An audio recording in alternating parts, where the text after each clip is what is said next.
And we're back, snipping it off once again. No, snipping it forward. Snipping it on. It's really weird. You're snapping it on. Okay. Strapping it on. That's there we go. thing. Oh, isn't that their new like tight lock system? They call them the strap-ons. You know, Yes. Carry all your food with you now. No, that's GLBT. Oh, okay, yeah. I want a guac, lettuce, bacon, tomato. I'm always glad when I see a strap-on. Wait, shit. No, you got it. No judgment. Yep. Guys, did Garo got it? Felt like Garo got it.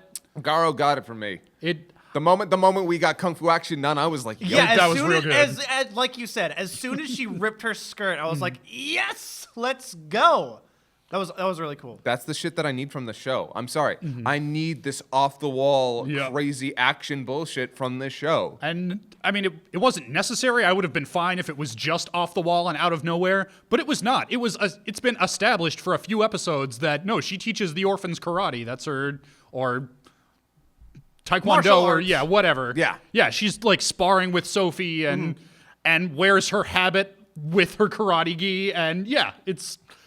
So yeah, the fact that she suddenly like takes a fighting stance against this horror does not come completely out of nowhere, which, like I said, would have been fine without it, but was a detail that I appreciated. Yeah. It was and that's this whole episode highlights a lot of the things that I like about this show. First of all, the art and animation are on point. All the close-ups of the characters look really well detailed. All the expressions are great. Didn't particularly like the forced. I felt like it was a. Conflict with Sword and Sophie. I don't know. Like, there was a little bit of tension with them. I didn't really get that. I don't see tension as just he's just trying to do his job. Yeah. Yeah, but it's the dynamic has usually been Sword is like, yeah, Sophie's cool, she can hang, and Luke's like, no, we cannot involve outsiders in our... So yeah, seeing that flipped, seeing Sword, like for just one scene, like, no, go home, kid. I need to do this. This is important. Did seem a little weird, especially when... it's not really followed up on or paid off in any way. Didn't ruin the episode by any means. Just, by the way, I realized what Sophie is. What's Someone Sophie? get this bitch a dog because she's Penny from Inspector Gadget. Oh my God, she is. Yeah, she totally is. And I, you know what? She is honestly probably the most interesting part of the show to me. I feel like she is the character that I'm most curious to see what she's gonna do. And now that we kind of have a bit more of a connection with this mysterious Dark Knight guy showing up, or Discount Vincent, or Vicious, sorry. He seems, I don't know if it's not her father, maybe someone that knows her. I'm waiting for like that reveal. It's like, it's gonna be her dad, or like, someone really close to her. But it was, it's cool to see her like kind of being, like, I love her just being on the internet sections are really cool to me. Yes. I really like those. Yeah, that's where she plays into all of this. Yeah. She's really good at basically finding information in these back channels. And I like that. That's such a cool idea and a great use of a character that otherwise would have been pointless. I liked that more when her name was Ed, because... yeah, I don't know. This whimsical graphical version of the internet where you can just find stuff out. Yeah, they did that in Cowboy Bebop like 50 years ago, and it was real good, and it's done, and stop it. That's right, back when we were all wearing cowboy boots. Yep. Watching our talkies. Yep. Back when I would go out with the tribe and bring down a mammoth so that the wives could eat. So we could watch Cowboy Bebop. I would say the only thing that is frustrating for me is that they don't do enough with it. It's like the same scene every time, just the same people talking. Yeah, it really is. It's you know exactly what's gonna happen. I guess I like the art enough. Psychopaths. If anybody has seen Psychopaths, still that is need my to. favorite version of the kind of internet you throw yourself into. I dig on that hard. This one is, as you said, it's kind of run of the mill. But again, it gives Sophie something to do to be productive, and I appreciate that. Yeah. I didn't realize how much this show was missing an actual villain until we had one. Yeah. That said, I really wish that Discount Vicious had died and Pawn had lived, because of the two of them, Pawn was so much cooler. Easily the cooler of the two, especially with the intro. Like when he just eats that girl. Yeah. Like, oh, it's awesome. Yeah. The moment that happened, I'm like, all right, this episode already has me. Yeah, like that was a great hook. That sudden horror aspect is something I adore from well done seinen. Yeah, and because Pawn his design is just a typical bog standard average salaryman looking Japanese dude until he smiles and it's like, oh, this guy's kind of creepy. And then he probably eats you, and that's really creepy, and I like it, and I'm sad that he's gone because Discount Vicious is fine, but he is just such a stock, I'm the brooding anti-villain loner, like... He's the Dark Knight. Yeah. If this, I'll be all right if we get an awesome, because Sword just showed up and they're here with our cliffhanger of these two standing off. Yeah. If we have an awesome fight scene between the two, then that will be great because we have not seen the fucking armor. That's enough. what I need. I need an awesome fight scene. Yeah. So yes, please. That'll be really cool. Like I would love for Pawn to stick around, but if that means we get to see the fucking armor and a cool ass like anime fight, I'm also cool with that too. But I agree, Pawn was definitely more interesting at the start. Yep. Other than that, slightly more information about what the fuck El Dorado is, which is apparently it is an organization and or a place. A lot of people have been disappearing and they've been talking about, I'm going to El Dorado. And both Pawn and Discount Vicious drop little hints about my master, the king of El Dorado. Like that could be hopefully more interesting than Discount Vicious. But it is at least more to go on than we've had, which has just been El Dorado. Enough to keep me interested, although this show has been so back and forth, I don't feel like I'm as like, oh good, it's course corrected. It's like, no, it's promising, but I still have reservations considering how hard it's dropped the ball in the past. It's pointing in the right direction. Yeah. Yes. That's the right idea. We're sailing towards land. We haven't hit there, and I don't see it on the horizon, but I know we're going the right way. Like, that's what I feel about it. Yeah. Now let's see if the ship can hold up. Yeah. Yep. But speaking of ships that haven't held up? Yeah, there we go. Grammar. Juni Taisen. And yeah, Gone! This is not one that I'm like happy, like, yeah, it's dead, finally. I'm like, oh, I'm sad that it's come to this point. Yeah. It had so much promise. That knife was very hard for me to hold up, by the way. Yeah. Like, I was not happy. Like, if I could go back, like, in retrospect, I kind of wish I could have gone back, mostly because I just would rather watch it over King's Game, but now I have to watch both. But thing is... Well, no, you don't have to watch both. If you want to watch more Juni Taisen, that's on you. Yeah, that is on me, but here's the thing. So, I didn't hate the episode. No. I mean, I didn't hate it, but I just can't take this. It's not doing enough. It's like it is so blasé, middle of the road, and that is like... when I'm watching something, that is the most criminal thing to me. Yeah. If you are getting nothing from me, that is when I'm out. Can I talk about how bad the backgrounds in this show are? Oh, I think God, I might have they're mentioned terrible. They're really bad. Yeah. Like, I don't understand. Every show this season has had like different production values put in different places, except for King's Game. It just has nothing. But this show just... The backgrounds are so awful. They all look terrible, and I don't understand how. Like,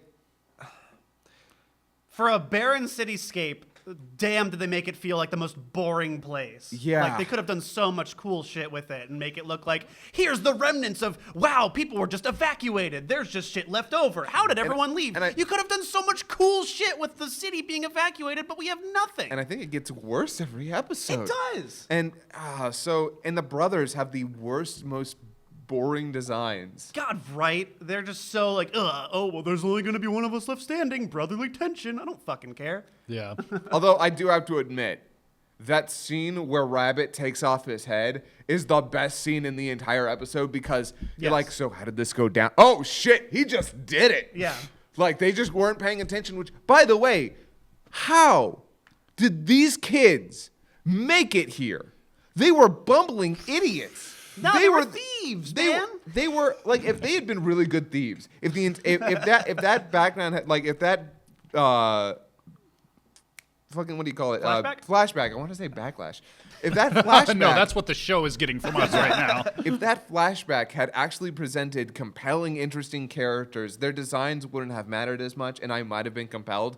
They were the worst. I remember when the sheep was going on about how unprepared and how unprofessional Tiger was. No, Tiger probably had a reason. Tiger. Tiger, no, Tiger uppercut. She had a reason to be there. Yeah. She's actually got some abilities that are frightening, and she was underestimated. These guys were not underestimated. They're terrible. They're awful from the very beginning. And maybe Dragon will do something interesting in the next episode. Maybe. Who knows? I will never find out. You two will Yeah, I finding don't out. fucking care enough to figure it out. The only remaining character that I think is interesting is Rat, and I'm just throwing this out there. I'm assuming he's gonna win because everyone says, "Oh, I've seen him from somewhere." Also, if you know what the Chinese zodiac, you know that's just how the order goes, and they're going like that. So I'm just assuming that's how it's gonna be, and that's cool. That's great. Hopefully that has some cool payoff. If you want to watch it, hey, go nuts. But Yeah. I'm glad I don't have to watch it. It is amateur, it's boring, and it lacks any depth of humanity, which I think a lot of shows this season are excelling at, so it sucks to see one drop it so hard. Yeah, and I mean, the one big thing that it had going for it in the early going was that structurally it was well-paced and well done, and they just dropped that ball so hard this episode and last episode where nothing happens, or when shit happens, it's to a character I don't give a shit about. Like, I didn't need to see Rabbit kill Snake. I already knew Snake was dead. I already knew more or less how it happened, which was that it was fast and unexpected. That whole scene told us nothing that we didn't already know. It was a waste of everyone's time. But you know what's not a waste of anyone's time? What? Inuyashiki. Yes! Can we talk for an hour about this? Kieran, we can. Oh yeah, very well God, I was just after because I watch it with the GF and we talked. Yep. We did talk for an hour about Yep. it. Like holy fuck. So, So first point, because the last episode before this ended on a cliffhanger, and we didn't know, would Hiro kill the cops? Would he be in like a holding cell? Would he submit to it?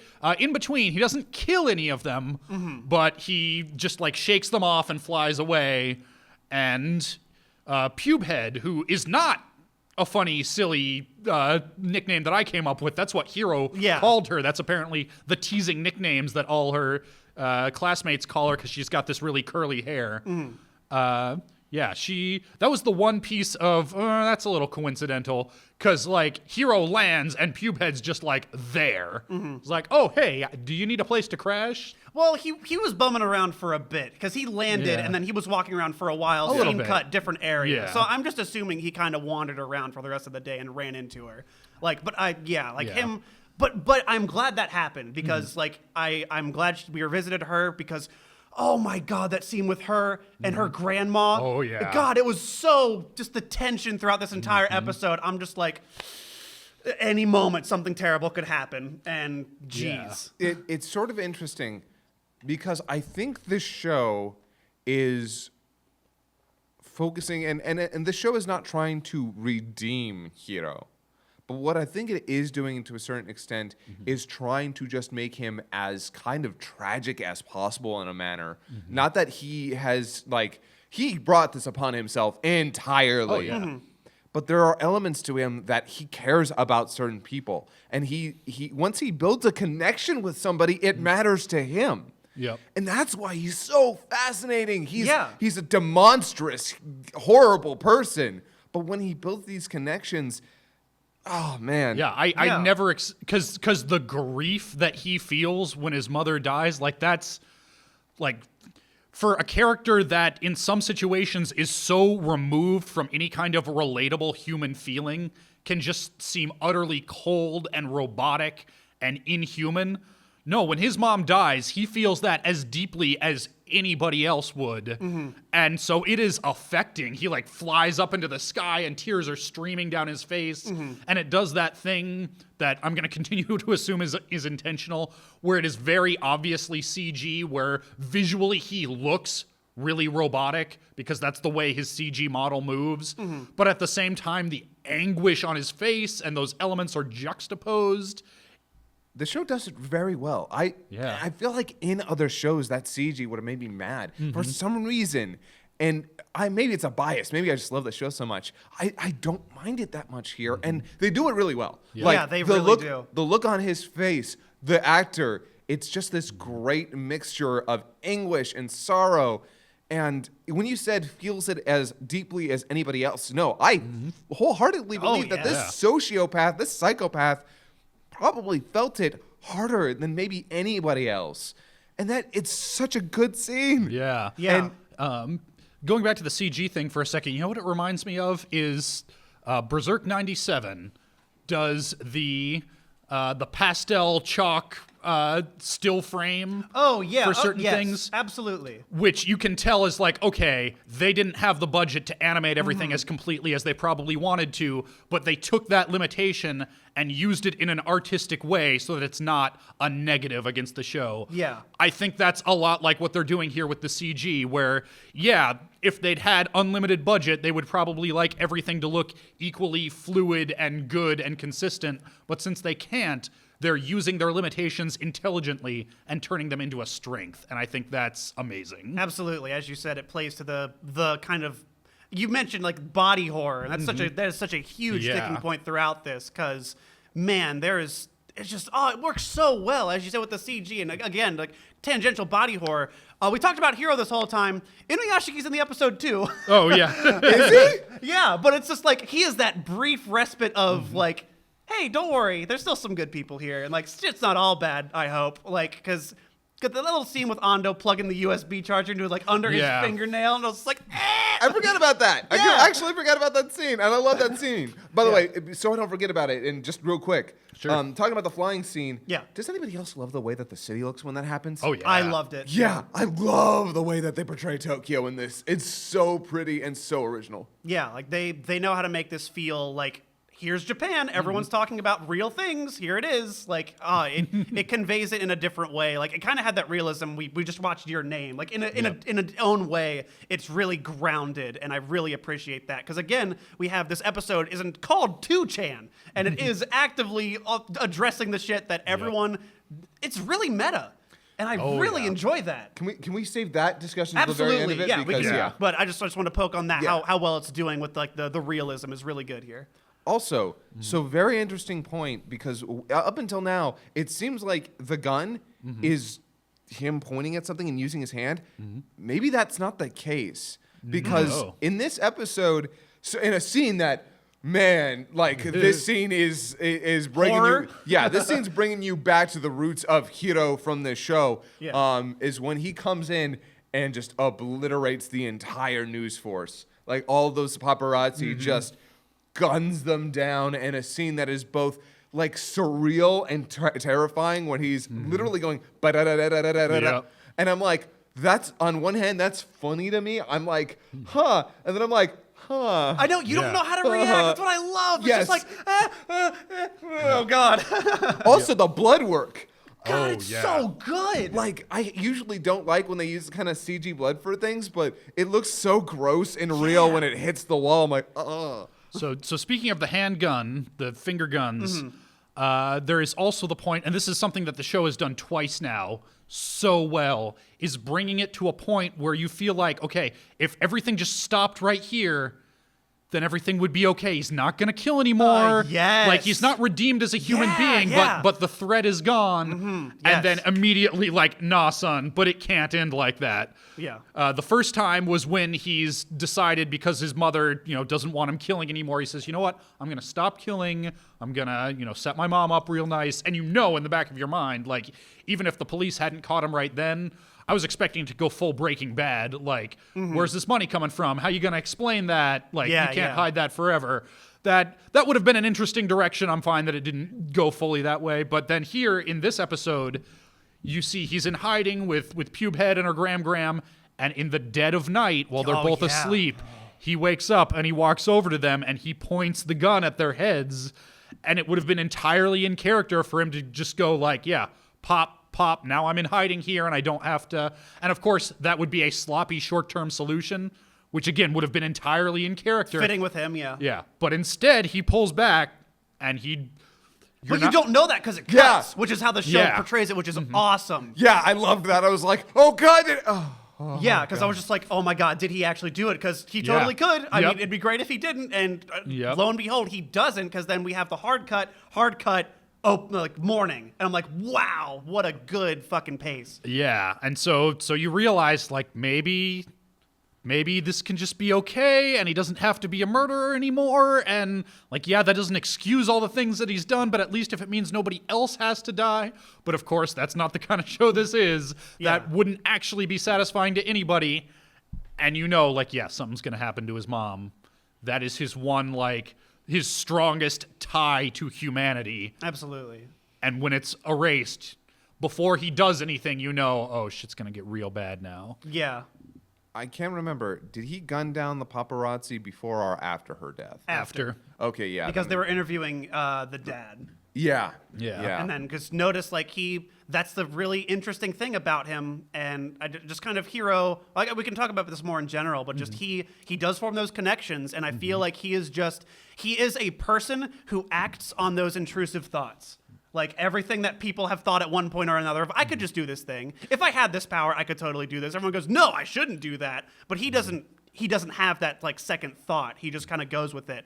But he has that kind of backbone. Growing up, you can tell he cared about his parents. Now, even though they divorced, which might have set up for some, like, misdevelopment later that might have contributed to how he turned out, you can tell that he still deeply cares about them because he guns down everyone. He's like, don't fucking talk to my dad. Yeah. Get away from my fucking dad. Yeah. Yeah. You're like, wow, that is really, really good. Yeah, oh man, Hiro is such a great He's villain. so compelling. I Yeah. love when he's on screen because I don't know what's going to happen. And either anything he does, I'm like, that makes sense.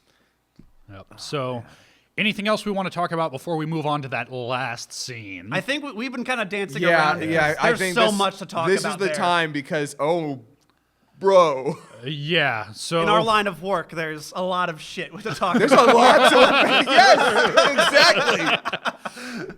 because the parallels there Yeah. are amazing. The way that Hiro is this person who the only thing that has kept him his whole life from doing these horrible things is the fact that there are consequences. And once all those consequences are taken away, he does whatever the fuck he feels like.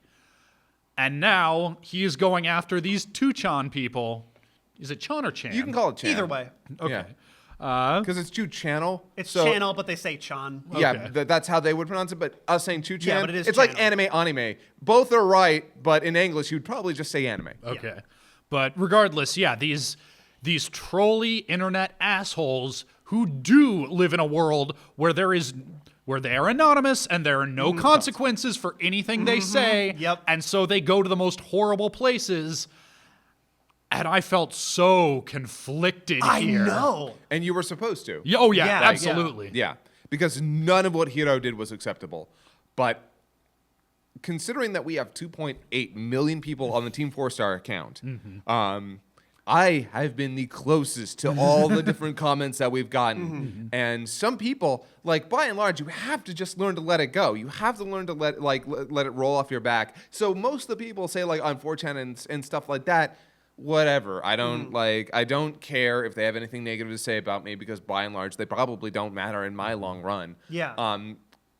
But it adds up. Yeah. And sooner or later, when you have enough of those, no matter how many good comments you could possibly get, the bad ones will always stick out like thorns. Like, that person was so negatively moved by something I did. And for Hiro, this is all personal. This Oh, is, yeah. Like, Yes.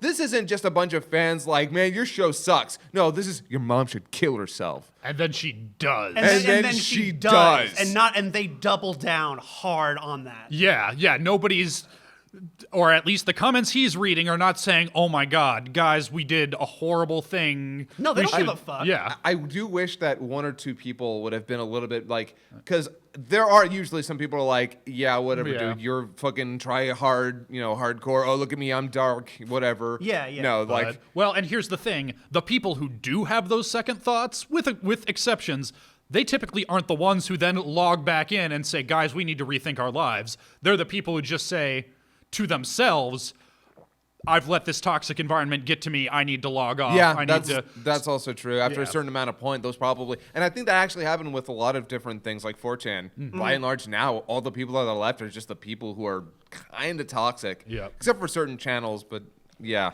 It's an interesting dynamic because the show also addresses that as a lot of the people that are poignantly being flagrantly just horrid people with the words they're saying. Then he starts like popping them off. When they show the thread, it has fewer responses. I they love like, that. That they like slowly, Yeah. the thread is only down to like 4 posters. And of course, nobody's going, like, again, it's an Eaton element that people aren't going, is this bad? It's people going, what the fuck's happening? Because that is what they care about, is they're, like, the anonymity of that these people have. All they care about is one thing, and they're trying to figure out, okay, what am I trying to do with this? Now what's happening? Because now we have a mystery. And if there's anything the internet likes, it's a mystery. So they're really playing that angle hard. And it was good to see a variation in the types of people that, used the board. You had a businessman. was you awesome had, seeing you that. had some neats. You had, God, that scene where the first guy keeps calling out to his mom was so perfect. And the moment she doesn't respond, you're like, she's dead. That whole scene where he, like, because again, I don't think we've addressed what happens in the really poignant scene where Hiro is doxing them, but then shows up, because I kind of want to talk about the gun a bit, like the symbolism of the gun and how it kind of works in universe. Oh, we got a time thing? Yeah. Okay, all right, well, I'll get to that in just a second. So the gun. So this whole thread killing kind of kicks off with him finding the location of this one guy, and he shows up in his monitor. I'm a huge fan of The Ring, so I really enjoyed this little J-horror spin here. Oh, that explains the cosplay. Yes, absolutely. I did actually dress up as Samara for Halloween one time, and we had a well out in our front yard with a fog machine and strobe light, and so I like kind of crawled out and scared the shit out of the kids. It was great. But he's inside the monitor talking to the dude, and in like true form, the guy's like, "That's nuts! You're streaming this, right?" Like, because he doesn't know how to react. He's socially maladjusted. He doesn't know what to do. He's like, "Of course you're streaming. This is all a joke. Hey, mom, come look at this." Like, it was so interesting how the guy was reacting to him being on the screen, and even when he shoots, because he points the gun and he's like, I'm going to fucking kill you for what you said about my mom. I know you sent my pictures of my house to the news outlets, and that's what kind of caused everything. That was a great scene, by the way. Yeah. I love when he's like, I got your emails right here, bitch. Yeah, he's like, "Oh, no, I didn't do that." And he pops up a fucking screenshot. It's like, "Yes, you fucking did. I know everything you've done, you piece of shit." Shoots the gun, blows up the monitor. He still doesn't believe it, and he's still kind of in disbelief. And it's really this idea that it's kind of, you're seeing what's going to happen to someone that thinks they can get away with no consequences, still not capturing that shit that I'm saying has consequences. Yep. Like, it is until he gets shot that he realizes, oh, fuck, things I've said online might actually be affecting people. Like, he doesn't really get that. And not even people, me. Yeah, me. Because he doesn't give a shit. No, yeah. Yeah. And a quick note I want to talk about with the gun. This is really interesting. Again, as you mentioned, I did point out in the first bit when we were introduced to 2chan, the mangaka is really tapped into the current Japanese trends among young people. He knows a lot about what's going on with entertainment, with internet stuff. Like, he knows a lot about like shit going on. Very, very well kept in terms of social stuff. This was a kind of a big thing a few years back. You might remember this, and it was still kind of over here. Kids at school making a gun gesture. Kids at school writing their own death note. Yeah. Kids at school doing this thing. Hiro is a high schooler enacting all these things that kids would do and they would get in trouble for. They would kind of really subvert this. Don't even act like you have intention of having a weapon. Yeah. Don't even act like you have intention of hurting somebody. And Hiro has taken that, because I feel like this is just his rebelling against authority of, I couldn't do this in school where I really wanted to kill that guy. But now it's just like he's taking this really childish, playful thing and turning it into a murdering machine.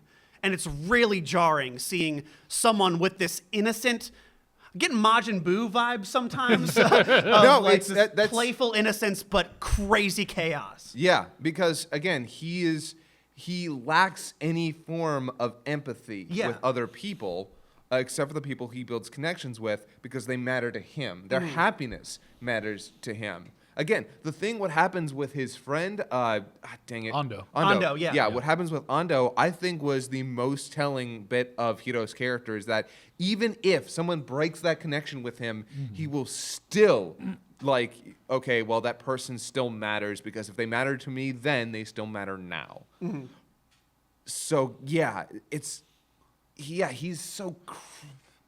I love that you bring it up with the gun because that has been a big point since the very beginning. Is that he's doing a very childish motion every time. Yeah, he is playing with these people. He's kind of doing this to see what he can do and just doing it because he can. There's no question of if. It is I want, I do. It's not. I don't want to get Freudian because it's not really there, but it's almost like an unbound id. Like he's just kind of fucking doing shit because he can, and there's fuck it, who cares? And there's really not a lot of Freudian subtext there, so I don't think there's much to belabor with that point. But it's interesting that he's kind of this unbound, very childish, I don't want to share. It's my mom. Get the fuck away. Get away from my parents. Fuck off. I'm going to shoot you with my toy gun.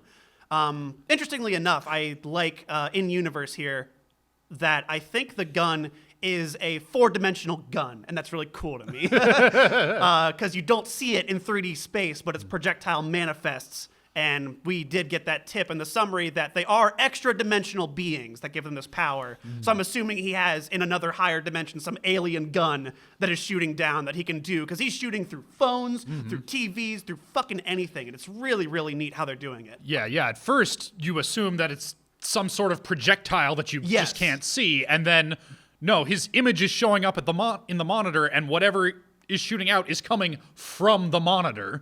He's not like up in a sniper nest somewhere else and screaming. Like it makes you wonder about like already these two are not human. They are entirely robotic, etc., etc. Now you have to start to wonder they're able to project their consciousness into the internet and see everything.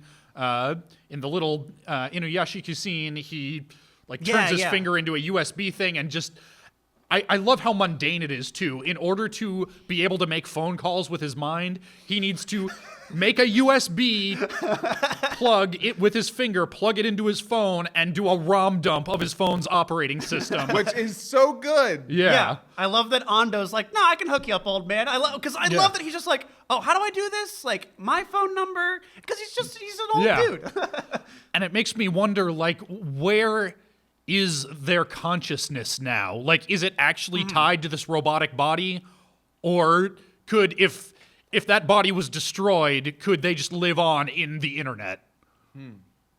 I haven't really thought about that. I've kind of, because he worked on Gantz, I'm getting a bit of those, like, because, again, it plays with that idea of what the fuck are you with the scan lines, replicating you, what the fuck is your actual self. They're playing a lot with the intro with this little ball. And I think that's going to come into play later because inside his little flower head, he has one tiny ball. Yep. And I'm thinking that's like kind of where if we go to eventually people talking about transhumanism in the future, would you download your consciousness to a little cube and stay alive forever? Yep. I'm wondering if that's where this is going to go. That's a good point. I hadn't thought that he could essentially upload that data and just kind of persist as this internet entity. And that'd be really interesting. I haven't even thought about that. There's so much cool shit in this show. Well, I think I do as unsnipped as I think this should be. I think we'll return to Inuyashiki next week. Unless anybody else has anything they really wanted to say about it. I think we hit all the major things that I wanted to talk about. Sorry for rambling. I wanted to talk a bit no, about no, there. no. I love that shit. Absolutely. I rambled pretty well myself. And trust me, it is hard to move on from this because the next thing on the list is fucking King's Game. I literally have almost nothing to say. The only thing I really have a point to say on is I was laughing pretty hard when they're reaching out to each other with Kenta, I think his name is, and Miyuki, who the fuck cares? They're reaching out to each other and they're about to die or black out or whatever. And there's this light in the background and it looks all like, oh, I love you. Remember that flashback to episode 1 where we were like in that racing scene? That was good. What about that time in the forest 10 minutes ago? Dead. Yep. Like, I thought there was a neat little domino that led up to their death, but that was it. That was the only thing I was like, that was kind of neat. I thought it was terrible. But, I mean, the fact that they had to remind you of all the... Because there's some intricate plot shit going on that I didn't even bother trying to explain. Oh, yeah, there is. Yeah, there was a bunch of stuff. Like the fact that she broke her phone, then he made the promise. Like, I will protect you. There were a lot of things that went, like... Yeah, so Brawny Boy, as I've been calling him, was instructed to give an order to somebody in the class that they would have to follow as if it were from the king, and he orders himself... protect this girl and keep her alive. So now, if she dies, he dies because he'll have disobeyed his self-imposed order. And meanwhile, she has to command, is it 2 or 3? People. Two The people. text die. Yeah. I was hoping for a twist that would say, oh no, they don't actually have to die. That wasn't part of the order. You just have to text the Yeah, word die to them. I was ready for that too. Is she okay? I did it, and like that would have been much more interesting. Yeah, but By the way, so I really wish this show would play a little bit more with the concept of the punishments, because sometimes the punishment is actually nothing big at all. Yeah. Sometimes the punishment is you have to tell the person you like that you like them. Yeah. Or it's blindness. But yeah, most of the time, like 9 times out of 10, it's die. yeah. But every once in a while, it's either something serious but not fatal, like blindness, or Yeah, because one of them, that was one of the coolest things that I actually really liked was the girl that killed herself, and her punishment was you have to confess that you like somebody. Yeah. Like, wow, like that's really neat, but they do nothing with it. Yeah. Again, this show. See, one of the biggest problems with this show is that it's intent on having a story. No! Don't give me a goddamn story. I don't care about Nobuaki. I didn't care about his best friend when he died. Which, by the way, rest in peace, Howard. Oh yeah, that's right. By the way, Howard got to play good old Limsy. and the guy and the bad guy of that episode is Brian O'Vera. Oh yeah, that's right. So yeah, like a couple of our mates died in dead. that episode. That's good. Rest in peace. So, we're not going to say that you should watch this show, but if you do, watch the dub, because there's some good folks in it. and not to mention, like, I don't know, even a competent dub will help you identify a little bit more with the show, because if a show is bad, like, Black Clover. here's the thing. That's just bad in the acting in the Japanese version, bad voices.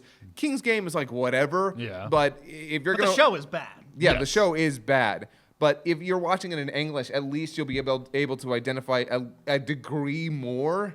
But no, I do not watch King's Game. Like, we have to for another week. And God, I'm holding out because we're getting ever so slight hints of this really wacky fun horror that I'm looking for. Like the girl going to the dead dude and like, here, touch my boobs, and like, oh no, it didn't work because he's dead. I'm like, that's so dumb. Like, yeah, like individual scenes like that will sometimes show a glimmer, but yeah, like I want the twisted horror. That's what I really want this to do, but it's just not delivering. It keeps meandering to this really mediocre, boring story that I don't give a fuck about. crazy bitch taking a phone call while having sex with the dude though was Fun. like, I was That's like, fun. good. Give me more of this crazy, like, Yes. give me more of this wacky bullshit if you're gonna give me a story. Like, make it all wacky bullshit. But no, the story was a bad idea in the first place. Not just focusing on. See, if they'd focused this all on the first King's Game, don't do this like media res / flashback yeah, I bullshit. hate it. Yeah, I commented early that I thought that was a bad idea, and we're seeing just how bad it is now. Yeah, because now the flashback is, for the most part, resolved because we've seen in the beginning that Chiemi dies. So we know that it's just these two, and we know how it turns out. Yeah. Like, we don't know how it turned out. I'm sure we'll get some other bullshit flashback, but, Well, yeah. yeah, I don't, Also, there's stuff. The Chiemi's sister was whatever. crazy bitch. Who Yep. fucking cares? Yep. yeah. That's a dumb, pointless, arbitrary way to tell yourself that you need to tell See, two stories. But here's the funny thing: if this had been a sequel, that development could have have been neat. Yeah, that could have been. It would have been a little bit ass pulley, but it would have been like, oh shit, that was her sister. Which makes me wonder if because again, this was a fucking text, a text novel, which makes me wonder if the first story was the flashback, then the second one is this, what we're getting now as two stories. That could have been cooler, but fuck it, I hate this show. Yeah, Yep. I fucking god damn it. Fuck the show. Kill this show. Kill Yep, it dead. I should have just fucked Juni Taisen. No, Oh, I'm glad that it's gone. Look, I made the decision. All right, I'm allowed to feel bad about it in retrospect. Look, man. I don't feel bad about my fucks. I never regret them. I had the same thought, but I had to vote with my heart. Kino's Journey. Yeah, this is some fun stuff. I want to Yeah. dig into this. Yeah, but even as the guy who was like, meh, I still have stuff to talk about. That makes me happy. So first point. So Kino's master, or at least the subtitles consistently called her just master. but I was listening. I'm like, I'm not hearing sensei, which is what you would often hear in a context like this. So what is this word? And I did some Google Fu and I looked it up. They're just saying Shisho, which is just her name. Oh, okay. I Shisho- actually didn't pick that up. Shisho is master. Oh, really? Is it? Yeah. Oh, okay. Yeah, no. Sensei is teacher. Master is another word. Shisho.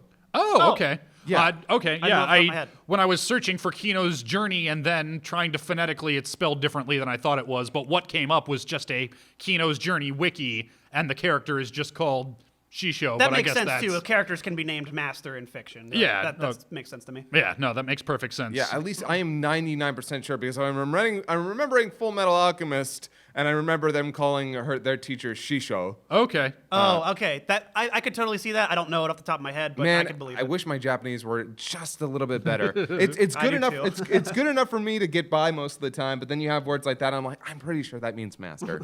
But yeah, so Yeah, so interesting. One thing I really liked about this episode was what it did with color palettes. Yeah. Oh, yeah. God, I love that. Because everything in the present was, full color, just normal. Everything in the flashback was all black and white until they passed through the city walls and entered the country proper, and now everything is sepia toned. Yeah, because it's the historic country, which is Yeah. I really liked that. Seeing this Jeep going through like all this really historic architecture. That was cool. I liked that. it's very interesting to see the progress of technology in this show because it's very anachronistic. Oh, yeah. Like, Yes. it's hard to tell how long certain things have been around. You have AI, but then you also have like these old Jeeps and these old looking towns and a moving city. Like on one hand, it can be a little bit like, well, that's kind of hard to tell what they can get away with. But on the other hand, it's like, but that's so fascinating. What can they get away with? That's that's again like the key element that has me always intrigued is I am always going to be okay. What's this week? What fucking crazy shit? Because you have full liberty to do it and you can tell it in an interesting way. At least I think so. That's why I'm always intrigued. By the way, I also love Shisho's hair. I know, right? Yeah, like it looks like it got burned on one side, Yeah. and I kind of dig that. Yeah, I like her design. I liked her character. I liked his character. I liked their relationship. I didn't know it was gonna be master and student until like or apprentice until he says it like master. I'm like, holy shit! So is that like who is that guy? Yeah, Is he like where is he? Where does he play in? And I am kind of curious to see how that develops. Yeah, I wouldn't hold your breath if there's going to be anything there. I wouldn't expect it, but it would be cool. That being said, again, okay, so I'd like to talk about one of the sticking points in this episode for me and why I really wish that it would spend more time instead of rushing through these stories. Okay, so the moment where she infiltrates the base, donning all that gear. Oh, yeah. Yeah, okay. she just kind of gets in there, and I'm realizing, like, I never feel tension. Most of the time, I don't, because things just happen. Oh, she infiltrated, and she's in there, and she gets to him, and it's like, I understand that the story is supposed to be about this country and not about, like, say, the master or the apprentice's, like, conflicts within them, but for her to just kind of get in there, I don't know, it just happened so quickly. I feel like the pacing's weird. Oh, see, I would say the exact opposite, which is that this is such a simple story. Yes. Hey, we got these trumped up charges and we staged this little 2-person rebellion and this is what happened at the end. Like, this could easily have been told in half the runtime. Absolutely. Yeah. With half of the, heart I felt like was in there with, I don't know. I felt that there was really something interesting. And again, I want to go back to that scene at the tower. That was so fun. Yeah. That was great. I love just them. Yeah. And I actually like that because she dons this crazy Persona 5 getup. We start having this funky jazz. Yeah. And then we cut. I'm sad that she dropped the helmet. Yeah, I know. I was like, oh, no, keep could the have been helmet. cool. That looks so cool. But then we cut back to Kino just kind of talking about it. And I feel like one probably could have expanded that, probably was cut for runtime. Yeah, I feel like you probably could have got that there. But it was neat seeing them cut because I don't know. I like seeing kind of Kino's reflection on telling this story to Hermes. And Hermes is like, what'd they do? They're really neat. Like, it's kind of playing with the morality of what'd they do? Yeah, they probably deserved it. And I'm like, that's really interesting that a motorcycle thinks that. A motorcycle. Fuck. Just a lot of really weird stuff that I enjoy. Also, yeah, and you know what? I think that was kind of the thing that bothered me. lot of telling and not showing in some cases. Like, and while I understand that it's to move the plot along, I don't know. It's just I have my trouble getting invested at this point because Yeah, I understand. It's something that like I'm kind of I will totally admit to some confirmation bias because I really like am looking forward to every episode, but I'm just consistently intrigued with how they tell a story, be it good or bad. It's just kind of, as a writer, I love seeing how they are trying to do things, and it's really just kind of the mechanics of things. And again, once we have that resolution of now Kino is in the present going to the town, and then we see the guy limping over and he's like, oh yeah, we have that little monument there to the two heroes, which is written in English in a really cool like runic font, which I liked. Also, I'm glad that they had the establishing shot of some of the old people. Yeah. Like, because it's a blink and you'll miss it. Yep. But Yeah, and I thought that was something that this episode did probably better than any other episode, is that Kino's journey doesn't want to have its morals wrapped up in a neat little bow. Not at all. At all. Nope. But sometimes it can veer too far into the other direction of, well, stuff just happened and nothing means anything, lol. And I think this one struck that perfect balance of there is a theme there to be found, but it doesn't smack you on the face No, with you it. got to look for it, which Yeah. is what I appreciate. Yeah, which Yeah. is just that moment at the very end where, you know, they meet the old man and he's telling them all about, oh yeah, these two are they're the great heroes of our country because they came in and the regime was so corrupt and they cleaned everything up and they stood up for the people. And Kino says, you know, I've noticed that a lot of the old people walk with canes. Oh yeah, that's weird because of course all of the elderly people were part of that corrupt government, and it's making a thematic point about how when regimes change like that, all of those people who were part of that corruption, They're still there. They're still there. They didn't all die or go away. Yeah. So when a country makes a change in its national character like that, there has to be a certain amount of, I don't know, denial about it, because nobody's gonna stand up and say, yeah, I was part of the horrible system and thank God that somebody came and put me in my place. Yeah. And not to mention that monument also changes the story. That is like that is not what happened. They did not lead a protest. No, they were just kind of assholes fucking with them, but everyone was like, no, we kind of got to clean up our act. Let's paint it that these guys are really cool. Yeah, and that was the part about the episode that I actually really liked. Like, Yeah, I liked it. I loved all the stuff in the clock tower, but it was the way that it all wrapped up,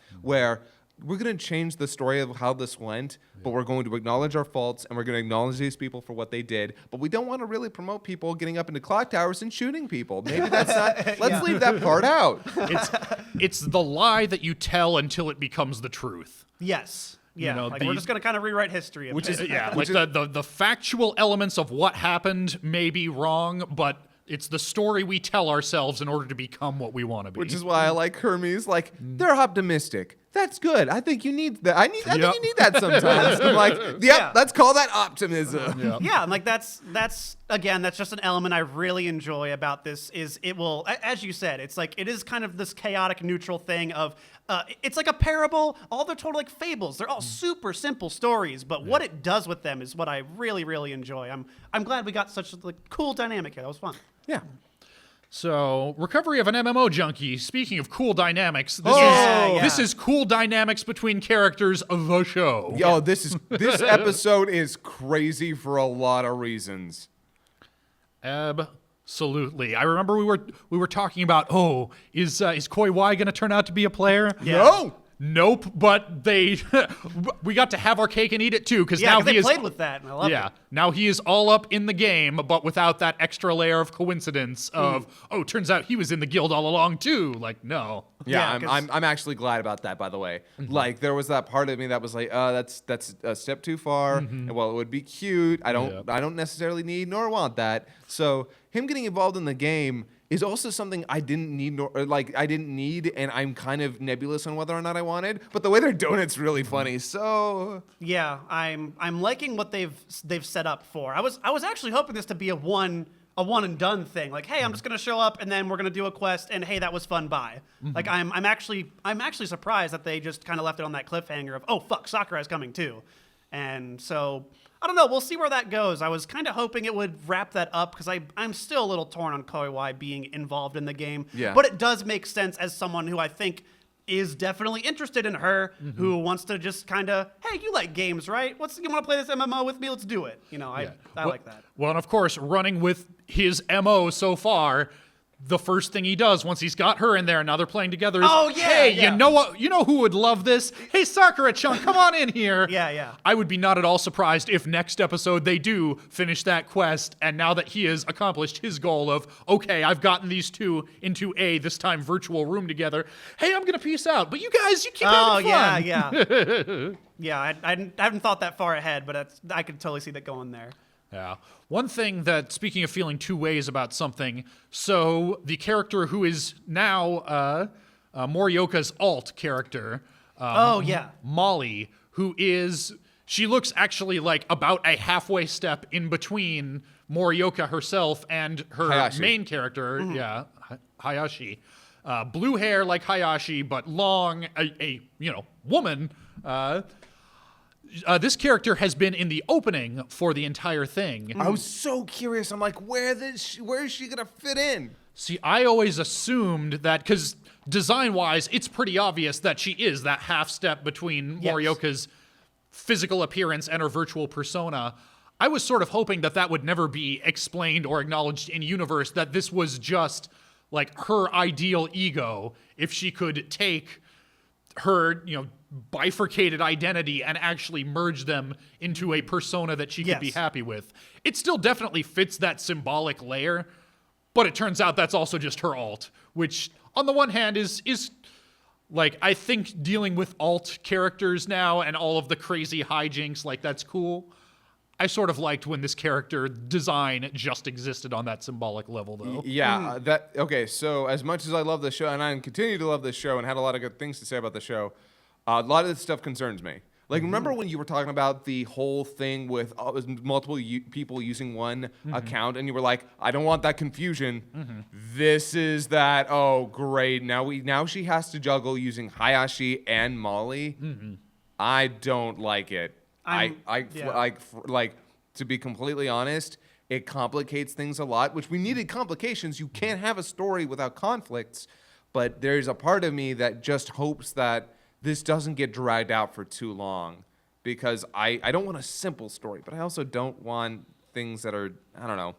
I'm in a weird place on it. I think one thing that was kind of hitting me a bit was we're on episode, what was this, 7? 7, I believe, yeah. And yep. And she still doesn't know. Yeah. That was really concerning to me. I'm like, they're kind of holding out on that trigger here, and I'm just I hope they do something with it sooner. So I'm foreseeing that Molly will probably be wrapped up soon. But if they end up going the way I think they will, which is they're going to play the flashback angle of, hey, we also, huge coincidence, which we haven't said yet, that Sakurai was also in this older game, which looks like Ragnarok Online, which I love, so I'm okay with that. If they reveal that, oh shit, you're that person that I knew from forever ago. That's so cool. And then we can go into, still don't know about Lily. We do have to switch that camera. We'll be right back. And we're back. And yeah, I gotta say, that is probably my biggest reservation right now, is that huge coincidence of these two who are playing together and know each other in real life, but don't know they know each other, also played together in a totally unrelated game previously. That's what feels like one coincidence too far. Yeah, the digital red ribbon here is getting a little... Yeah, and this show has earned enough goodwill from me that I'm willing to go with that, and I'm willing to see where they're going with it, but as it stands right now, it feels like that doesn't add enough to their dynamic to be worth suspending my disbelief over. Actually, I think if it had been one or the other in this episode, maybe it wouldn't have been, maybe I wouldn't be so, reserved. Yeah. But, having the alt account for Morioka and having this whole thing with Sakura, it's a little, as much as I wanted, okay, I need, what's the conflict going to evolve into? it's a little much in 1 week. So Yeah. we'll see. I'm not saying like, Yeah. oh man, this show's really gonna go down the drain now. Maybe next week we'll like tie this up really well, but it's a lot. Yeah, I'm hoping that I just foresee that we're gonna get the flashback reveal first, and then oh shit, you're also this person, because that just makes sense to me, just storytelling wise. Yeah, and I 100% agree that it is proceeded to the point where enough people know that Morioka needs to find out. Yeah, she does. We can't go on too much longer with everybody knows but her. Because it's not gonna be she knows and then yay we get together, romance solved. It's she knows, now what? Yeah, because what Sakura was dealing with this episode, which I loved. I loved his whole angle. That was great. Actually, this was very much Sakura's episode. Yes. This Yeah, was actually. This story was told from his point of view, and I loved that opening scene where he's trying to. Where actually he hasn't logged in for a while because yeah. he's like, no, I wanted to escape into being Lily and being this supportive person who can just kind of support and much like Morioka's doing, like into being this cute girl and people treat you differently when you look this way and it's so different from my normal life. I don't want that to cross over with my real meat space life. Yeah, absolutely. I found that totally relatable, very, very cool, very human. Yeah, I loved that. I loved the shot. There was one really poignant moment that stood out was when he closes his eyes and then Lily opens them and he says, "I'm Lily." Like, Yep. that was a really good character-defining moment that needed to happen there because it was kind of like, I know who she is. Am I going to pursue this? What am I going to do? So we kind of have like Sakura on lock. So I'm assuming next episode is probably going to be from someone else's point of view. But it was really cool seeing him walk around to that realization that I need to be the supportive person. I'm a girl. I am only here to support you.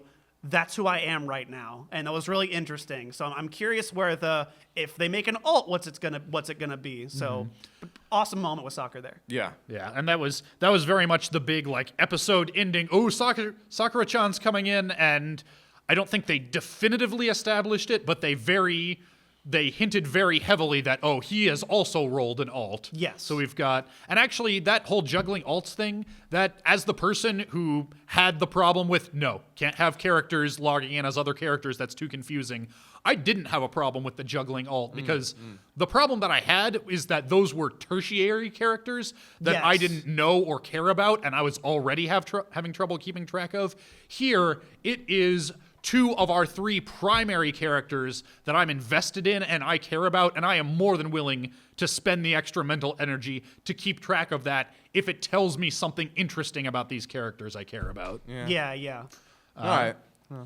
But, yeah, so it's not perfect, but it's so good. You know exactly what you're gonna get, and it Yeah. delivers, and it is consistent, which is what I appreciate. There has not been a stinker episode. You get some laughs, you get some cutes. It's awesome. Yep. You know, there's one thing that the show does that I kind of wish it would do more of, but I'm happy to see the moments where it does it. So you remember that scene where Konbu, or was it Kanbei? no, big chubby dude. Oh, okay. Yeah, where he's making the spell scrolls. Yeah, didn't need to have that. No. Didn't need to show that, but it's just, yep, this is part of playing the game. I love the fact that when Koiwai comes back to his character, all the food's around him. Yeah, such a, Yeah. like, totally. Like, oh, yeah, And really it's- tiny it- nods. And it's like, just thought it'd be funny. yeah, absolutely. Who hasn't fucking done that? Yeah, I'm like, thank you, show, for like, and again, I wish it would do it more just to give it even an extra, like, really go more in depth with that whole layer of like, yeah, we're playing like a MMO, but I'm glad they're there because they give extra character to the whole show. Personally, I love those as well. I think they do it just enough. I'd agree with Ben here. A little too more, and it would be the show I was worried it would be. Yeah, because like in our very first week, I was saying I was worried that this was just going to be, look how great it is living in Yes, virtual reality, and this exactly. is so much better than your bullshit real life. Well, it does have like phasing through objects, like being halfway into them. I'm glad those are still there too. Yeah. It's cute running gags of people that know what this Yeah. is. It's kind of like inside baseball for people that know what's going on, and Yeah. it's cute. Yeah, but I think this is very much a show about how do you balance this with your real life? It's Yeah. not, it's called Recovery of an MMO Junkie, and we've already said, like, that is not an indicative title. It could have been that, too, where it's like, oh no, this cautionary tale. Don't get sucked into the horrors of the virtual world, and you'll Yeah. forget to eat. And it's not that, because the relationships they build in this MMO space, those matter. Yeah. But they're also not a replacement for real life. And so the show is about, if it's about anything, where do you draw that line? How do you find that balance? How can you get that escapism that you want, but still have a satisfying real life as well? And I think that is the best of all possible worlds. Absolutely, and that is so relatable nowadays. Who fucking doesn't? Yeah. Who Yep. doesn't want to balance that kind of shit? Like, it's really cool, and it is a story perfect for this year. Like, really, really good timing. Agreed. 100%. Now, guys, how do we balance our lives in which sometimes we watch great shows like this and other times we watch Black Clover? As the only one defending this, let me just make my case while you destroy it after this. Okay, that's probably what I'm gonna say. Okay. I hated the beginning of Naruto. I loathed it. I really hated Naruto. I thought he was annoying. I thought Sakura was fucking dumb. I thought Sasuke was stupid. Kakashi was the only character I cared about. So you're telling me you were absolutely right about Naruto from the beginning. What changed your mind to be wrong? No, actually, I like Naruto too. Honestly, it was the Zabuza arc, and it was the Chunin exam. Everyone agrees that Naruto gets the best when Zabuza happens, when the Chunin exam happens, Sand Invasion, like Sasuke fight. There are so many good things, but it's also surrounded by bullshit. And you know it, and you know there's a lot of just really irksome shit, and Naruto is insufferable as a character in the beginning. I'm just seeing a lot of parallels, not excusing them, not saying it's okay, not saying that this is now oh, it's happened before, so it's going to be fine. I'm not saying that. I'm saying that I'm hoping and holding out that we will get our Zabuza. We will get we have our band of misfits, and we have our Suicide Squad that we have to fight someone, and now someone's going to really bite the dust, and we got to band together. That's what I'm hoping for. It probably won't happen, but that's me, and I'm out. You know what Naruto did that Black Clover has absolutely failed at doing in any capacity? It built a structure of the way that their abilities worked, the way their system worked. It introduced you to characters and concepts a little slowly, but it built an understanding of what this world was and the conflicts within it. As well, a lot of the things that you're talking about, Naruto was not really the first to do a lot of them, but it actually did them very competently. It did. The concept of Naruto being an outcast because of something that happened in a past that he could not control, a character who Sasuke was never a very good character to begin with. Yeah. I'm not gonna say that he was done very well at the beginning. No, like in retrospect, that character could have been very interesting and did have interesting moments throughout his run, but ultimately kind of fell apart because he just never came off as human enough. Yeah. But there's no Kakashi for me. Yes, that is absolutely. That's the worst part. There is no character who, like, is completely awesome and controls all the other characters in a fatherly but strict manner. There's nobody to rally around when other characters suddenly become insufferable. And there's also no core, what do you call it? The thing that holds everybody together. There's no... Backbone? Not backbone. There's no emotional Cohesion? core. Yeah, there's no cohesion with anybody. And while it was nice to see Asta building a relationship with Scar Dude, that's only because it's nice to see Asta finally get along with somebody. Yeah.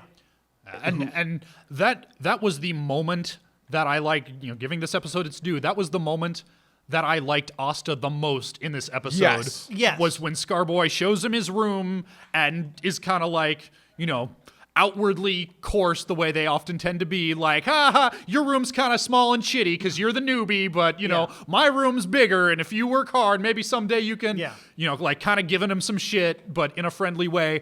And Asta's just like, I have my own room. Like he is not feeling this ribbing that that Scarboy is trying to give him. Yeah, Can I really, mention? really good. I love that about. Okay, I hate Asta. Yes. but I don't hate the idea of Asta, and there are things about him, like the fact that he is like, I'm gonna do the right thing, and I'm gonna be really good, and like, oh man, thank you for giving me this. He's actually a nice kid. Yeah. is. He's just dumb as bricks. Yeah. And annoying. And Yeah, he's dumb and annoying, but like yeah. Naruto, which is how I view him. But Naruto was kind of a little brat. He was a little brat. Naruto was a shithead. Yeah. And he came around, but Yeah, he did come around. Asta definitely has a bit more like a morality to him than yeah, Naruto did. Asta, he doesn't conform to authority exactly, but he is very respectful to it. Yes. Like he acts out and he's very reactionary and like over the top, but he's also like, oh, I'm very sorry, or oh, I'll do what you say. Yeah, it's like, shut up, sorry. Okay, cool. I will stay in line. I want to do what you want. And that is the thing I like about Asta is that he's very much a three-dimensional character in that to that extent, where he's not just the same thing we've seen over and over, and that's neat. He's just terribly annoying because his actor is terrible, and he's so poorly written that I just want to throw myself out a fucking window. And it's not, and by writing, I mean just the actual, like... Yeah, line Yes, by line. actual line writing is very poor. Yeah, and oh my god. Okay, so as I was talking about with Naruto, all those characters felt like their own people with their own interesting dynamic. Okay. After Chunin, Okay, yes. after the Before Chunin. then, no. Yeah, we had a lot of building up with those characters. Again, things didn't get really like the Zabuza arc is when, except for Sakura, all the characters Yes, that we've everyone been kinda comes in on yeah. Zabuza. Sakura No. never truly becomes a character, which is disappointing and sad. Like she comes this close to being an actual like full on cool character. That was when she was fighting with Granny Chi. Chiba, Chio. Yeah. That was the best Sakura ever got. But Naruto had a much better beginning, maybe to the own extent that it was doing some original things with these characters. This is just not only a retread of Naruto, but there's no cohesion, there's no like core, and man, it has not even attempted to introduce a really interesting system of how any of this works. I will not argue against that at all. I totally agree that the dialogue fucking sucks. Yes! Like you can tell that it's just the production studio going, shit, we need time and there's no manga panel to reference. They say something, and we're done. You know what became the new magic is everything in this world to me for just this episode? What? But I'm royalty. Oh, yeah. Show it! Don't tell me that! Don't just say it over and over! It's so fucking lazy! Well, and to be fair, that's less a problem with that and more a problem of pacing, which so many shonen shows have, where we've got 22 minutes to fill and only so much manga that we can afford to adapt, Yeah. lest we burn through it too quickly. So we're going to reiterate these points over and over and over. So I don't think it's so much lazy storytelling as it is, these are the strictures that we're working under. Yeah, like- that does not excuse it or make it a good show or one that you should spend your time watching. That's just trying to be fair to the people who are creating this. Yeah, but we are at a place now where we can do seasons. Like I'm sorry, no, we are post billion episode shows now. Like One Piece is still going, so that's just gonna keep happening. Like you can't stop the One Piece train. Okay, why is Black Clover actually gonna be one of those shows? I actually don't know. I can't tell either. Yeah. That very much seems to be the way that they are structuring it, is in that traditional, this shonen train can't stop or else everything, I don't know. Yeah, because here's the thing. If they had done that with Seven Deadly Sins, I wouldn't have been able to watch that show because it is so cliche and it is so unoriginal. That's a good comparison, actually. Yes, actually, I was thinking about that earlier that's today. a really good one. Yeah, Seven Deadly Sins. It is so unoriginal. Everything is by the numbers, Yeah. like to a T. However, its characters are very good. Its characters carry the whole show. If it hadn't been for the fact that I got emotionally invested in every single one of those characters by episode 6, I would have been like, this is trash. Also, it's really, really well animated. Like the art and animation is like good, very good. Like below movie, but above like most of the shonen crap that's out there. Here though, Oh man, this show. Yeah, I feel like this is what happens when you do 7 Deadly Sins all wrong. Yeah, I can totally see that. And I'm not defending the show. I see that there could be something, and I want to see that. And I know there's other people that are looking, because Naruto's done, Bleach is done. One Piece is still going. If you're not on that, where do you go? You read the manga for that. Like that's what. What I'm saying is, someone in my position, where the ones that I grew up with are done. Where do I go? And I want that fix. Watch My Hero. That's the only show. I know it's great, but I want something else. And so right now, this is the only thing filling that bleach-shaped hole in my dead heart. And so I'm just really curious if it will hit that.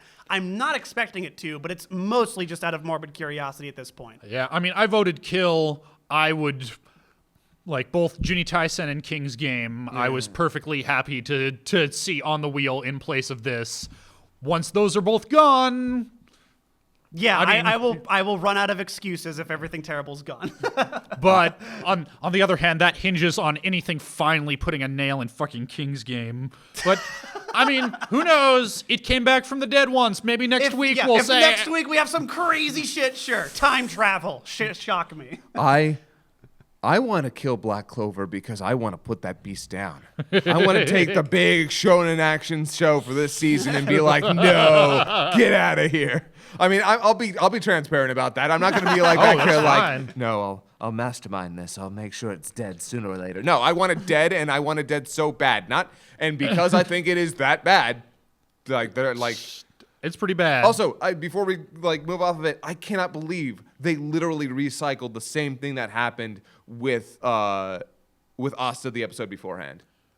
What do you mean? Like that scene where she's like, "Oh, they're gonna make fun of me," and then everyone's a big fan of it. With Asta, man, everyone actually likes the fact that I've got this cool ability.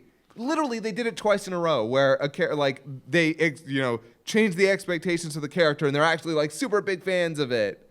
I didn't see that I didn't see that really as a sticking point with Asta in the previous episode, but pointing that out, I do see what you're talking about. Yeah, no, it was super apparent to me. Also, I hate that chick. I hate that girl so much. I do not feel bad for her. I hate her, and oh man. There are royalty characters who can be obnoxious, but there's always this really good part about them. Like, you see something underneath that is dying to get out. I do not see that with this chick. I saw a glimmer of that in the very end.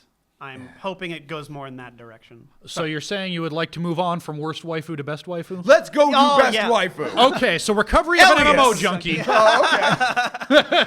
is actually the best waifu, but we already talked about that. Inuyashiki is my waifu. yeah, that's fair. Ancient Magus Bride. I love Jisei. I do. Let's talk about this black doggo. Damn, if there isn't some serious awesome... fucking black, by the way. Oh, trust me, Yeah. I almost called him in the synopsis. I almost called him frivolous black, but I thought that might be people.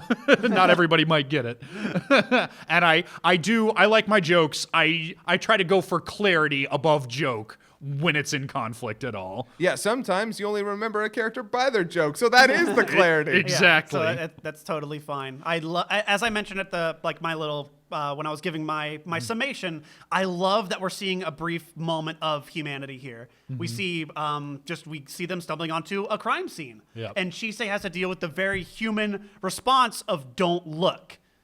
Don't look. Oh, yeah. And that was really, really compelling to me, where she's like, they stumble upon this body. We get that hint of there's what they call a church grim. Which is a cool name. That's an awesome name. Really like it. I like it. And that's another one of those traditional British folklore things that actually not only British, but almost worldwide, there are superstitions associating dogs with death. Mm-hmm. Lots of places have a black dog that's supposed to be an omen of death, which is why it shows up also in Harry Potter. That's why those parallels are so strong. Oh, J.K. Rowling did not invent that.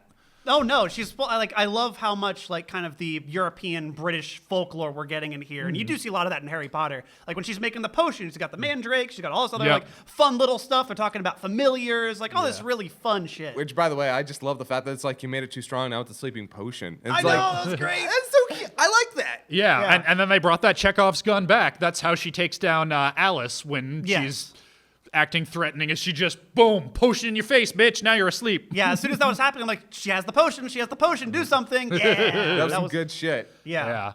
And speaking of Alice and speaking of some good shit, I gave it short shrift in the summary, but there was some more Alice and Renfred interacting stuff, drawing some pretty clear line parallels between the two of them and Elias and Chisei, where you're not sure what kind of hold this silver-haired sorcerer person has over them, but that who hasn't gotten a name, I've been calling them Silver Sorcerer, which makes him sound like a Marvel character, which they're very much not.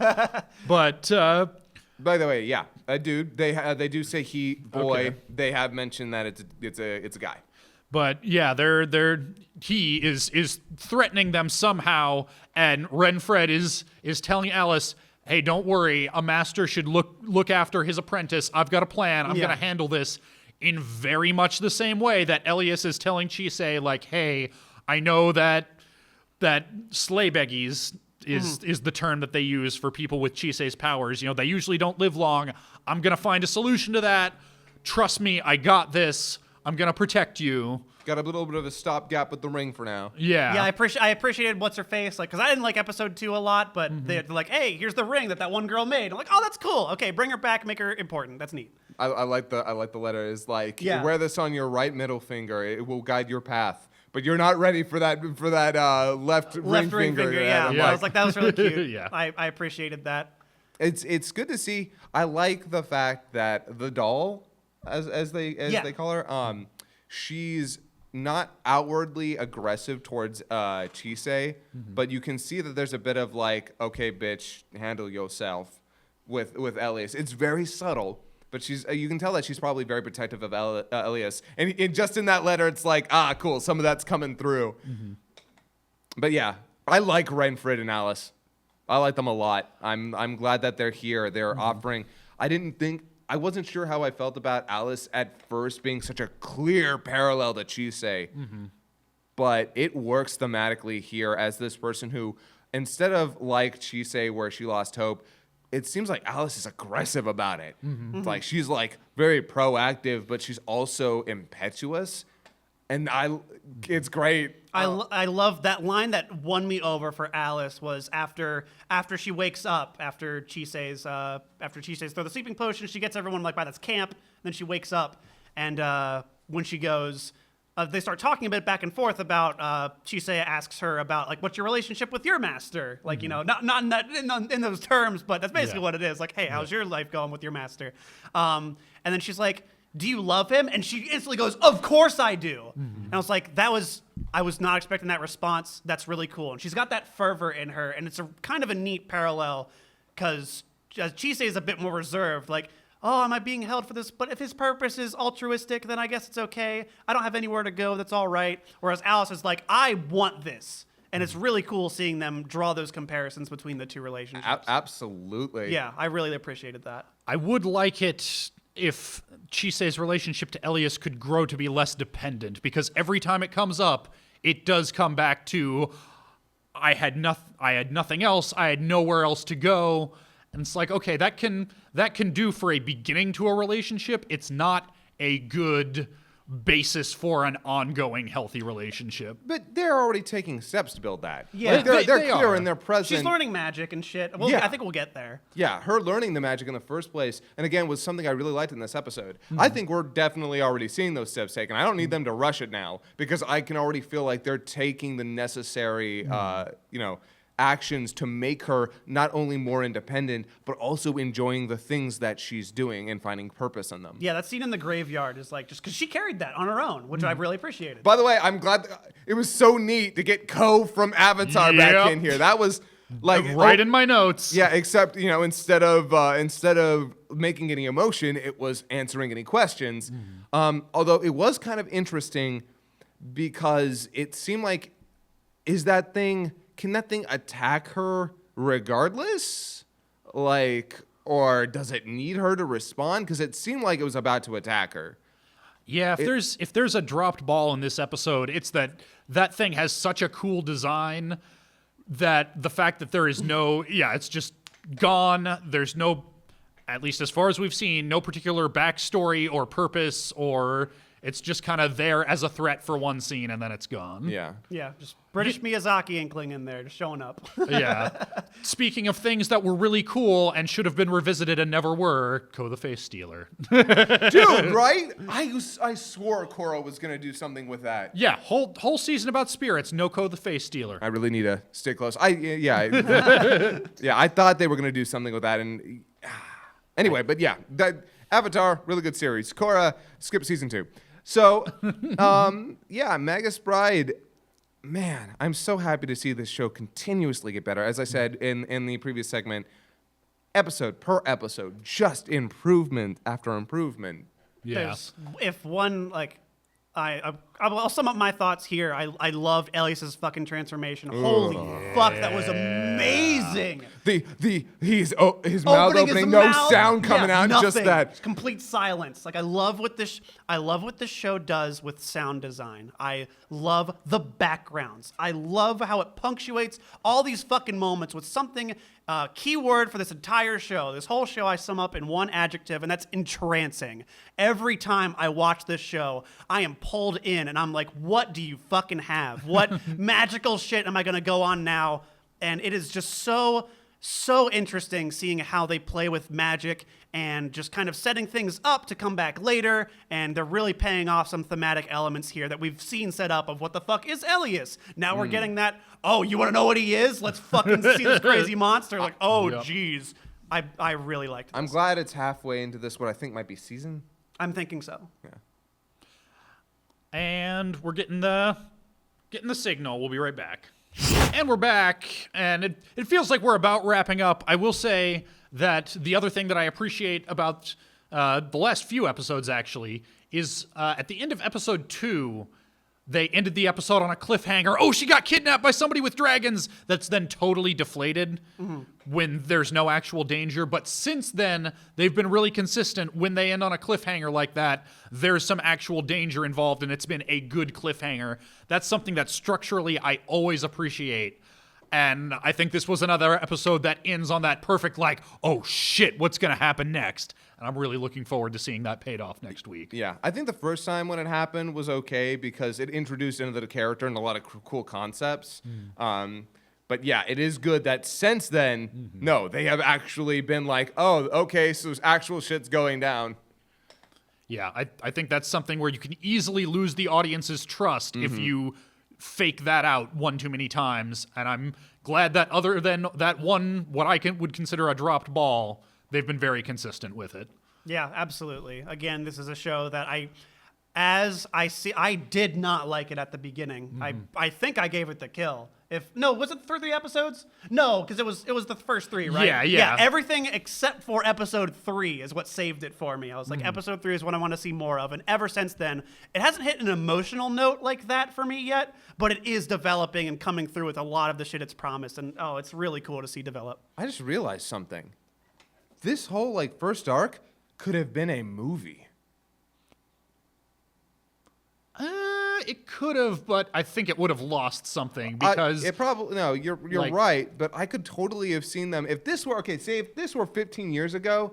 Tell me that they wouldn't have made a movie out of this. Well, they did do that OVA. It was the first thing for Magus was that 3-part OVA, right? Yeah, and it was garbage. And also, if this had been a movie, episode 3 would have been cut.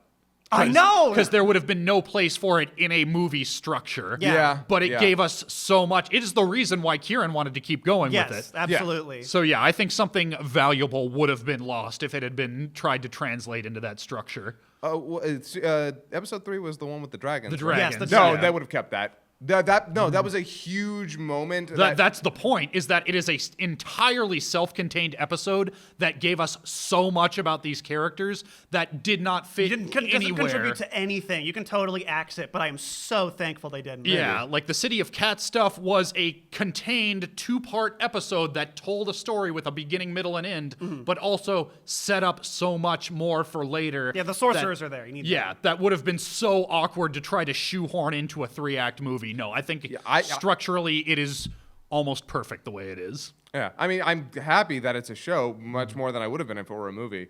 I could just totally see that happening. I could see that happening, and I could see not liking it. But I'm glad we do like it, and I'm glad there's so much other stuff that we still like in this, our 4th week. Oh yeah, There is. We're getting to the point where like I binge watch because that's what I enjoy doing. And man, if these long sessions of fucking ain't the best. Like, because there are those high moments, and I have the perfect order now where I watch a good show, shit show, good show, shit show. Just kind of I pace it out a bit. Just man, it is really fun. We're getting to the stride of the season where we're hitting a lot of the middle turning parts for a lot of shows, and I'm loving what a lot of shows are doing. I don't know. I was just talking earlier. I was like, man, anime isn't dead. I thought it was in my cold heart that has been jaded by years and years of disappointment. It is nice to enjoy watching something, to have a weekly session of going, what's going to happen next, and enjoy it. I haven't had this in so long. And you know what? I have this show to thank for it. dude, I've been so vocal about the fact, like on Twitter and on the Discord, about I need this show. It makes me so happy. And yeah. You've been pretty vocal about it too. Oh yeah, absolutely. Because I was worried, being the person least plugged into, especially the current anime fandom. I'm like, I want to do this with you guys because I love talking with you guys about fiction, about storytelling, about stuff that we've seen. What I don't want is to turn out to be the curmudgeonly one who every show is like, kill, fuck everything, kill. And this character was obnoxious, and the storyline is perfunctory, and God. and I probably have given out the most kills out of everybody. I'd have to sit down and look at the numbers to find out. But I've also discovered some stuff that I love so much that I never would have seen. I would have never looked at some of this shit. Yeah. And like now I'm like, dude, when like Elias and Chise figures come out, I'll fucking get like a little statue, put them right next to each other. When I get a little MMO Junkie, I could bring a Hayashi and Lily figure, put them right together. Like, and I haven't felt this since high school. So that might be why I'm so like interested in Black Clover, because I'm like, yeah, I'm getting that Naruto gig. Let's go. It probably sucks, but hey, we'll get better, I hope. Just watch Green Naruto. It's better. I should just watch Green Naruto. And now that we're getting to the point in our little game show structure where a single fuck or kill can make the difference between cutting something or not. Oh man. Yeah, like, because if we get to two kills, that's gonna be damning a lot of shows. I forget what happens if we just have one show with 2 kills. Gone. Yeah. Okay. So, yeah, you've been saying, how can Black Clover die? That's how it can die. Oh, thank God. With what just happened this week, were it not for tri-kills. So once King's Game is finally dead or does something awesome. Here's the thing. Basically, those 2 shows would have had to have gotten, they would have had to have gotten trifectas. Like, again, like, I guess, really, if I had to look at it, I only have to put up with that show for a couple more weeks. Yeah. Well, and that's the thing. I was really on the fence about Juni Taisen. Yeah. I was like when it comes down to it. Yeah. Like a lot of the stuff that I voted to kill, like Black Clover as well, I was kind of like, I could go either way, because on the one hand, you're absolutely right. This show is not doing it for me. On the other hand, you're absolutely right. It could still, like, you never really know until you get to that first big arc. That's just how shonen works. Yeah. So I don't know, but The problem is I just don't see anything promising. Like I can't use I don't blame you at all. I cannot use the precedence of another show starting off kind of not great and then getting really better when I could see the promise in those shows. I see no promise in Black Clover. Well, and here's the thing too. I will be the first to tell anybody who tries to tell me, "Oh, but it totally gets better in 15 more episodes." In that case, it's a bad show, because it's not my job to give a show 15 episodes. It's a show's job to make me give a shit. I will give a show with high praise 3 to 5 episodes at most, and I have to see something there to make it past that 3rd one. If I'm like, wait, that's kind of neat, does that pay off? Then I'll give it till 5. But at that point, it's like, nope, sorry. Yep. Well, we're going to have to find out if Black Clover gives us a reason to keep going next time. But in the meantime, Juni Taisen's dead. King's Game, God help us, is alive. And we will see you in a week to find out how much we regret our choices next time on Anime FMK. Thanks so much, you guys.